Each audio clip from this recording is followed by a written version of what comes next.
Boa tarde, pessoal aí do sexto ano, tudo bem? Aqui é o professor Ivan com vocês para mais uma aula. Pessoal, na aula de hoje nós vamos tratar aí sobre separação de misturas, né? As aulas anteriores nós vimos alguns tipos de misturas, né? Heterogênea, homogênea, como se daria essas misturas. E hoje nós vamos estudar aí a separação de misturas, ok? Será possível separar as misturas, né? É uma pergunta aí. Será que é possível fazer isso, separar alguma mistura? É o que vamos ver nesta aula. Você já viu, na verdade, essa cena em algum lugar, né? Um homem peneirando aí um composto de areia com alguns detritos de materiais misturados, né? Folhas, galhos. Isso é sempre comum, né, pessoal? Quando nós vemos aí na área da construção civil, alguns trabalhadores realizando esse tipo de trabalho, né, que é separação de material. Nesse caso aí, ele está tentando obter uma areia mais limpa, né, mais pura. Então, para isso ele está usando aí um método, né? E a gente vai estudar hoje quais são esses métodos, né, de separação de misturas. Há várias técnicas de separação de misturas. Vejamos alguns exemplos, né? Temos a catação, a filtração, ventilação, evaporação, a destilação simples, a destilação fracionada, a centrifugação, a separação magnética, entre outros tipos de separação, certo? Essas são as principais e as que iremos abordar hoje nessa aula com vocês, ok? Catação. Você já deve estar bem familiarizado com essa cena aí, né? Sua mãe, sua avó, suas tias, você mesmo, seu pai, alguém fazendo esse tipo de trabalho, né? Fazendo a catação do feijão, separando ali o feijão sadio do feijão doente, separando o feijão de algum detrito, de solo, né? Como areia, mistura com algum outro tipo de grão. Então, essa é uma situação bem corriqueira do dia a dia, né? E esse, pessoal, é um tipo de separação, que seria a catação. Sabe quando sua mãe vai preparar o almoço e ela faz exatamente isso? Nesse processo, sua mãe separa os feijões doentes dos bons para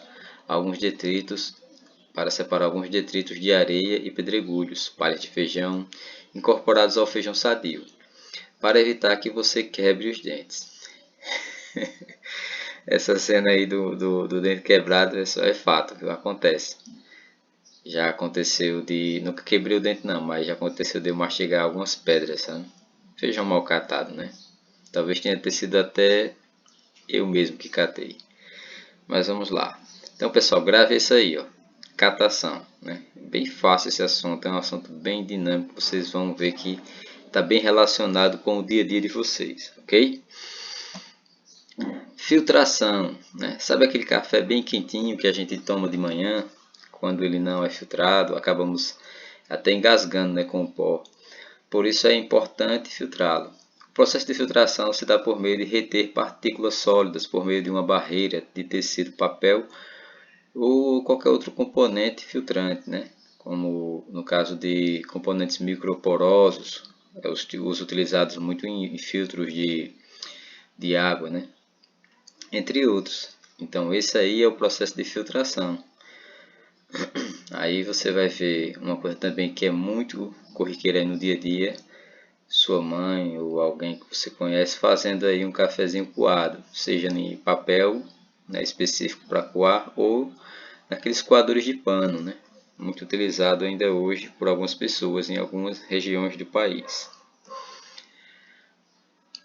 Nós temos aqui também outro processo de separação, né, de materiais, né, que é a ventilação. Essa também é uma cena muito comum em algumas regiões. Sempre vemos na época das colheitas, quando alguém usa uma peneira, arremessando as sementes ao alto, sempre na direção favorável ao vento, para que o vento sopre as partes mais leves, né, os compostos mais leves desse tipo de separação. É uma técnica muito usada aí pelos cafeeiros, pessoas que trabalham com grãos em geral, né? Feijão, milho, arroz, entre outras culturas. Ok, pessoal? Então, sempre que você vê esse tipo aí, ó, aí na verdade, se você for prestar atenção, tem dois processos, né? De separação aí. Ele está fazendo dois processos. Um, que é o da ventilação, que é quando ele joga para cima e o vento espalha. Ele também está separando os grãos dos grãos que ele quer separar de acordo com a espessura da malha da peneira, né? Ali também ele pode estar separando, por um processo bem semelhante ao de filtragem, né? Os detritos que ele não quer que fique em cima da peneira, né? Aí, ó. Pois esse é um processo de separação de misturas, ok? É bem comum você ver esse tipo de separação, de ventilação, ok? Vamos para o próximo. A evaporação. Sabe quando sua mãe lava suas roupas e ela fica bem molhadas, de forma que a água está muito misturada ao tecido? Pois é, esse é um dos meios de separação de água do tecido. Será por meio de evaporação. Pessoal, a evaporação é um processo natural. Ela ocorre aí com a ação do vento, né, e do sol sobre o tecido. O tecido está encharcado e o vento vai estar aí retirando, né, essa umidade do tecido, bem como os raios do sol, né, faz com que a roupa fique seca novamente, né, separando aí o tecido da água. Esse aí é um processo de evaporação. A gente colocou esse exemplo, mas existem outros exemplos também que você pode fazer uma pesquisa e perceber que tem como, né? A evaporação ela está de forma geral no ambiente, ok? Vamos ao próximo. Destilação simples. Quando sua mãe está preparando o almoço em uma panela com tampa e você vai até lá e descobre a tampa da panela e ela lhe dá um gato. Um gato aqui, pessoal, seria um puxão de orelha, né? Porque você acabou de molhar o fogão com as gotículas de água que estavam fixadas na tampa. Pois é, essas gotículas de água é resultado de um processo de destilação simples. Embora na comida esteja vários temperos, o sal e outros, aquelas gotículas são somente de água. Pessoal, essas gotículas de água que ficam juntadas aí na tampa da panela, se você virar ela em uma colher, né, tentar separar ela, recolher essa água, você vai ver que ela não tem sais, né? Ela não tem sais, ela não tem temperos misturados nela.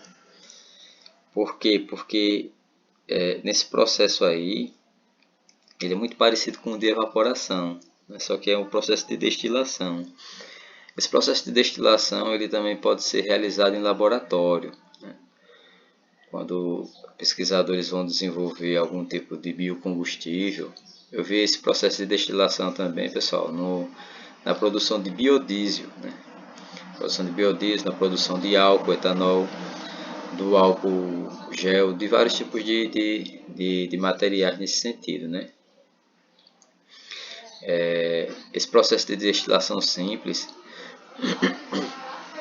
ele ocorre aí de forma quase que diariamente na maioria das casas, né? Que é quando alguém está cozinhando alguma coisa e a água sai na forma de vapor e ela não tem ali nesses vapores os compostos que estão misturados na água, né? Ela fica totalmente isenta.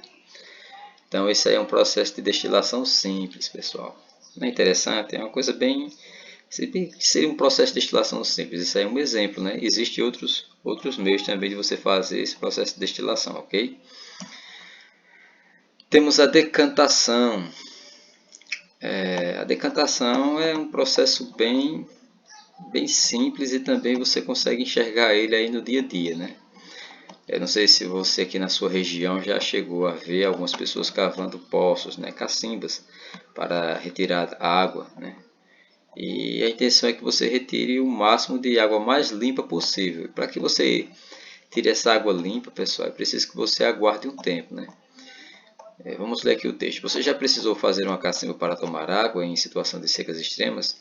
Isso é muito comum nas regiões secas, pois esse momento você precisará ter esse conhecimento. Quando se cava uma cacimba, os componentes do solo se desagregam, deixando a água turva. Mas se você tiver um pouco de paciência, vai ver que as partes sólidas dessa mistura vão ficar depositadas no fundo da cacimba. E logo a água ficará mais clara e límpida. Esse é um processo de decantação. Um processo de decantação é isso, pessoal. É quando você aguarda aí a turbidez de água por algum elemento contaminante, né? No caso aí você, no ato de cavar uma cacimba, você está desagregando o solo, né? E vários componentes do solo vai ficar aí misturados à água, deixando a água turva, né? Você pode estar fazendo esse processo aí. É uma curiosidade pessoal, eu fiz até um trabalho na universidade, quando eu estudava na universidade, sobre isso. Existe um processo de decatação em regiões mais realmente de seca muito severa, e que existe a água, mas uma água sem qualidade, né? Uma água suja por algum componente biótico introduzido ali naquela água. Então, em algumas regiões, principalmente nas pesquisas que eu vi, encontrei regiões ali do México, né? Deserto ali do México, pessoas utilizando cactáceas para fazer a limpeza, a purificação dessa água, aquela baba que tem na babosa, na palma, não tem aquela baba, né? Aquela baba ali, ela consegue se prender, né, a esses componentes que estão na água, deixando a água mais pura, né? Depois você vai filtrar tirando ali só aquela baba que ficou, que prendeu todo aquele resíduo, né, de matéria que estava poluindo aquela água e deixando a água mais límpida. Esse é um processo também que pode ser feito, né, utilizando aí algum tipo de cactácea, né, para fazer a purificação da água. Isso, pessoal, é muito interessante para também questões de sobrevivência em regiões onde você não tem acesso a uma água potável, ok? Vamos para a nossa próxima slide aqui, nosso próximo slide. Com aqui, nós temos aqui a centrifugação. O que seria a centrifugação, né? Você já deve ter visto uma máquina dessa em algum lugar. Se não viu, é porque elas ficam realmente dentro dos laboratórios. Aí é uma máquina de centrifugar. Esses tubos aí, pessoal, eles colocam os tubos de ensaio, onde tem material genético, né? Eles colocam aí sangue, urina, alguma coisa que eles queiram fazer a separação das partículas sólidas, né? Seja no componente do sangue, geralmente é sangue que é usado aí, no geral é sangue. Colhe o sangue, coloca dentro desse tubo. Essa máquina aí ela vai girar em alta rotação, né? O nome dela é centrífuga, ela vai girar em alta rotação, permitindo que os compostos mais pesados, ou seja, aqueles mais densos, fiquem fixados na parte inferior dos tubos, né?